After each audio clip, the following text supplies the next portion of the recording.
Hello, എല്ലാവർക്കും പുതിയൊരു വീഡിയോയിലേക്ക് സ്വാഗതം. ഇന്ന് നമ്മൾ ഡിസ്കസ് ചെയ്യുന്നത് UPSCയെ കുറിച്ചിട്ടാണ്. അപ്പോൾ ആദ്യത്തെ പോയിന്റ് എന്താണെന്ന് നോക്കിക്കഴിഞ്ഞാൽ watch dog of merit system എന്നറിയപ്പെടുന്ന ഭരണഘടനാ സ്ഥാപനം ഏതാണെന്ന് വെച്ചാൽ ഏതാണ്? നമ്മുടെ UPSC ആണ്. എന്താണ്? Watch dog of merit system. ഇനി നമ്മുടെ UPSCയെ പറ്റി പ്രതിപാദിക്കുന്ന ഭരണഘടന ഭാഗം അല്ലെങ്കിൽ പാർട്ട് ഏതെന്ന് വെച്ചാൽ ഏതാണ്? പാർട്ട് അല്ലെങ്കിൽ ഭാഗം 14 ആണ് എന്നുള്ള കാര്യം ഓർത്തു വെച്ചേക്കുക. ഇനി നമ്മുടെ UPSCയെ പറ്റി പ്രതിപാദിക്കുന്ന ആർട്ടിക്കിളിനെ പറ്റി പറയുകയാണെങ്കിൽ എന്താണ്? 315 മുതൽ 323 വരെയാണ് UPSCയെ പറ്റി പ്രതിപാദിക്കുന്ന ആർട്ടിക്കിൾ. ഇനി എന്താണ് ആർട്ടിക്കിൾ 315(1) എന്ന് വെച്ചാൽ എന്താണ്?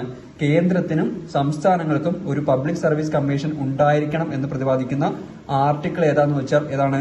ആർട്ടിക്കിൾ 315(1) ആർട്ടിക്കിൾ അല്ലെങ്കിൽ അനുച്ഛേദം നമുക്ക് മലയാളത്തിൽ പറയാം. ഓക്കെ, ഇനി നോക്കുക.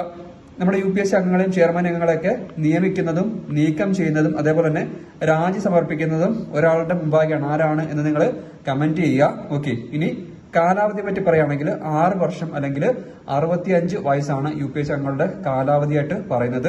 അതേപോലെ അംഗങ്ങളുടെ എണ്ണം എത്രയാന്ന് വെച്ചാൽ ഫിക്സഡ് ആയിട്ടൊരു എണ്ണമില്ല. എണ്ണം നമ്മുടെ രാഷ്ട്രപതിക്ക് തീരുമാനിക്കാം എന്നുള്ള കാര്യം കൂടെ ഇതുമായിട്ട് ബന്ധപ്പെട്ട് നിങ്ങൾ ഓർത്തിരിക്കുക. പൊതുവെ 9 മുതൽ 11 അംഗങ്ങളാണ് ചെയർമാൻ ഉൾപ്പെടെ കാണാറുള്ളത്. പക്ഷെ അംഗങ്ങളുടെ എണ്ണം പ്രസിഡന്റിന് അല്ലെങ്കിൽ നമ്മുടെ രാഷ്ട്രപതിക്ക് തീരുമാനിക്കാം എന്നുള്ള കാര്യം ഓർത്തു വെച്ചേക്കാം. അപ്പോൾ ഇത്രയേ ഉള്ളൂ. വീഡിയോ ഇഷ്ടപ്പെട്ടാൽ മറ്റുള്ളവരിലേക്ക് ഷെയർ ചെയ്യുക. താങ്ക്